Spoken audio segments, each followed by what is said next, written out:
Hello everyone. Calendar topic में type 3 तक हमने लास्ट कंप्लीट किया था। अब हम बात करेंगे टाइप 4 में कौन से क्वेश्चंस आएंगे। तो यहाँ पर आपसे पूछा जाता है कि किसी भी शताब्दी का पहला दिन या अंतिम दिन क्या हो सकता है।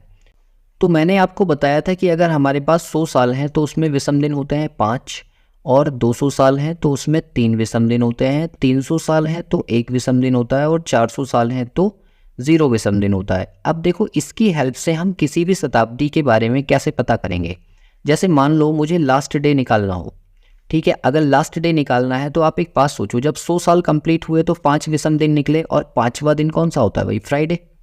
तो इसका मतलब ये है कि पहले 100 साल जो पहली सेंचुरी कंप्लीट होगी ना, उसका जो लास्ट डे रहा होगा वो फ्राइडे रहा होगा।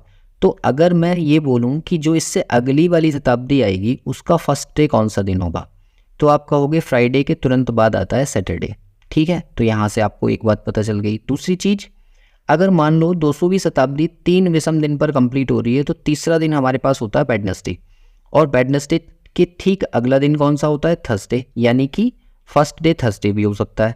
अच्छा, ऐसे ही 300 साल की अगर हम बात करें तो यहाँ 1 विषम दिन है। इसका मतलब ये है पहला दिन तो मंडे होता है, तो इससे अगला दिन क्या होगा? ट्यूसडे होगा, और ट्यूसडे होगा तो फिर हम ये बोल सकते हैं कि फर्स्ट डे ट्यूसडे भी हो सकता है।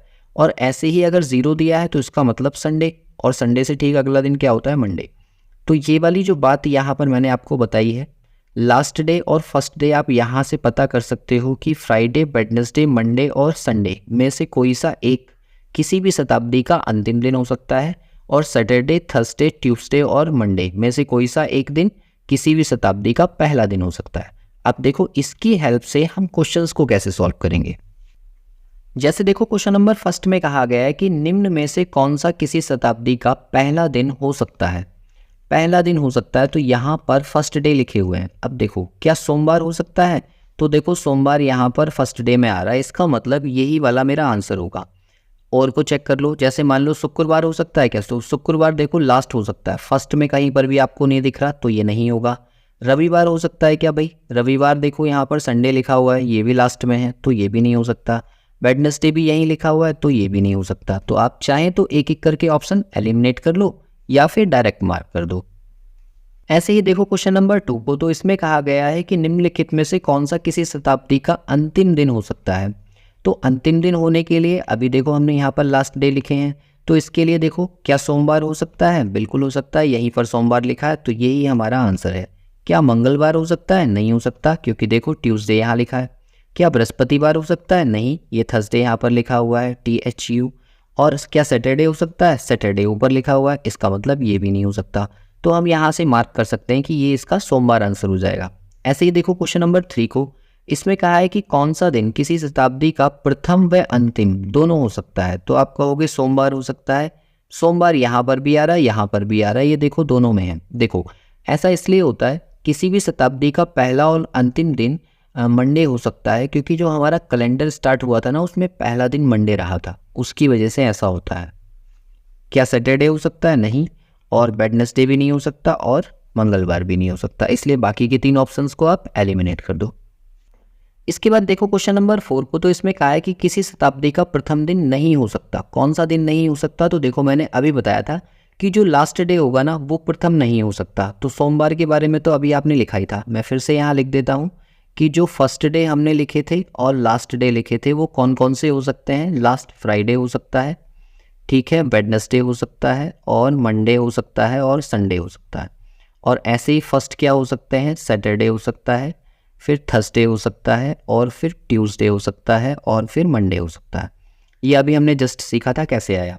अब देखो यहाँ पर कहा है कि कौन सा प्रथम दिन नहीं हो सकता। तो देखो, सोमवार हो सकता है क्या भाई? सोमवार तो मुझे दोनों में दिख रहा है, तो ये तो नहीं हो सकता।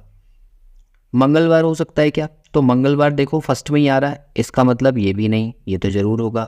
शनिवार हो सकता है क्या? तो सैटरडे भी इसमें आ रहा है, तो ये भी होगा। अच्छा, रविवार को देखो, रविवार आ रहा है लास्ट में, क्या इस वाली रो में कहीं दिख रहा है? नहीं, इसका मतलब यही इसका आंसर है कि किसी भी शताब्दी का प्रथम दिन रविवार कभी नहीं हो सकता। इसी का विपरीत क्वेश्चन है क्वेश्चन नंबर 5, इसमें कहा है निम्न में से कौन सा किसी शताब्दी का अंतिम दिन नहीं हो सकता। अगर अंतिम नहीं हो सकता तो देखो कौन सा वाला, क्या वेडनेसडे हो सकता है? तो वेडनेसडे तो मुझे यहाँ दिख रहा है, इसका मतलब ये तो नहीं है आंसर। शनिवार हो सकता है क्या? तो सैटरडे देखो यहाँ लिखा हुआ है, ये तो फर्स्ट है, और फर्स्ट है तो क्या लास्ट हो सकता है? नहीं, इसका मतलब यही वाला इसका आंसर है। शुक्रवार हो सकता है क्या? फ्राइडे तो यहाँ लिखा है, नहीं हो सकता। रविवार हो सकता है क्या? वो भी नहीं हो सकता। तो इसका मतलब इसका आंसर क्या हो जाएगा? सैटरडे। इसके बाद देखिए क्वेश्चन नंबर 6 को, तो इसमें कहा गया है कि 10वीं शताब्दी का प्रथम दिन कौन सा था। ठीक है, अब यहाँ से आप ध्यान से सुनो, यहाँ पर किसी भी शताब्दी के बारे में आपसे पूछा जा सकता है कि किसी शताब्दी का प्रथम दिन या अंतिम दिन क्या होगा। जैसे मान लो 16वीं शताब्दी का प्रथम दिन क्या होगा, या फिर 19वीं शताब्दी का प्रथम या अंतिम दिन क्या होगा। तो देखो उसके लिए क्या करना होता है, अगर आपसे प्रथम दिन पूछा जाए ना, तो इससे ठीक पिछली शताब्दी का अंतिम दिन निकाल लो। इसका मतलब क्या है, हम निकालेंगे 9वीं शताब्दी का अंतिम दिन। ठीक है, और उसके ठीक अगला दिन जो होगा वो 10वीं शताब्दी का पहला दिन हो जाएगा। तो 9वीं शताब्दी का जब अंतिम दिन हम निकालेंगे तो इसका मतलब है कि 900 साल जब कंप्लीट हो जाएंगे, तो 900 साल को मैं कैसे लिखूं, 400 साल प्लस 400 साल और प्लस 100 साल। ये जब कंप्लीट हो जाएंगे तो लास्ट डे हमें निकालना है। अब देखो 400 साल में विषम दिन 0 होता है, अगले 400 साल में फिर से विषम दिन 0, और 100 साल में विषम दिन होते हैं 5। तो 5 का मतलब है फ्राइडे। कहने का अर्थ ये है कि जब 900 साल कंप्लीट हो जाएंगे तो अंतिम दिन फ्राइडे होगा, और इससे ठीक अगला दिन जो होगा वो 10वीं शताब्दी का पहला दिन होगा।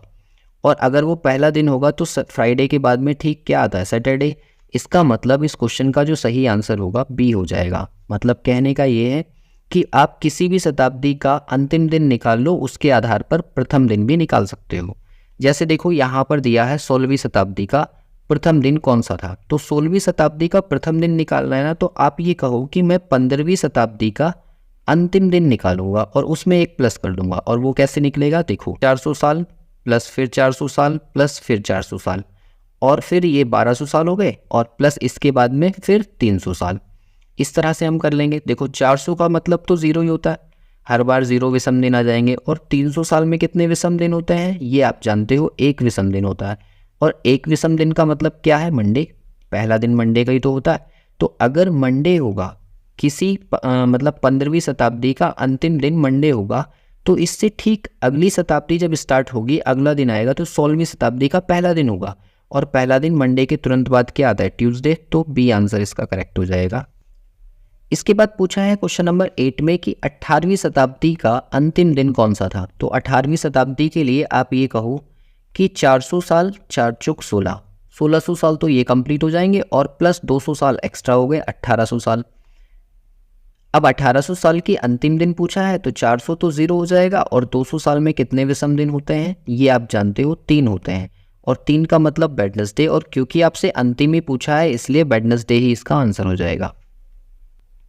इस तरह से आप किसी भी शताब्दी का प्रथम और अंतिम दिन बड़ी ही आसानी से निकाल सकते हो। आपको 400 के मल्टीपल बना लेने हैं, है ना। और मैंने आपको बताया है वो टेबल जो है ना सबसे ज़्यादा इंपॉर्टेंट है, कि 400 साल में जो है 0 विषम दिन होते हैं, 300 साल में 1 विषम दिन होता है, 200 साल में 3 विषम दिन होते हैं, और 100 साल में 5 विषम दिन होते हैं। कैलेंडर के काफ़ी सारे क्वेश्चंस को ये आसानी से सॉल्व करने में आपकी हेल्प करेगा। इसको आप जरूर से याद रखिए, इसमें मिस्टेक नहीं होनी चाहिए। बाकी आपको निकालना आ गया किसी भी शताब्दी का प्रथम और अंतिम दिन। अगर आपको प्रथम दिन निकालना है तो उससे ठीक पहली शताब्दी ले लो और उसका अंतिम दिन निकाल लो और उसमें 1 दिन प्लस कर दो, आसानी से आंसर आ जाएगा। और अगर अंतिम निकालना है तो डायरेक्टली आप निकाल ही पा रहे हो। यहाँ तक इस टाइप के इतने ही क्वेश्चंस थे 8, जो कि आपको आने चाहिए, इससे अलग कोई नहीं बनेगा। बाकी इससे अगले टाइप के जो क्वेश्चंस हैं वो सीखेंगे इससे अगली वीडियो में।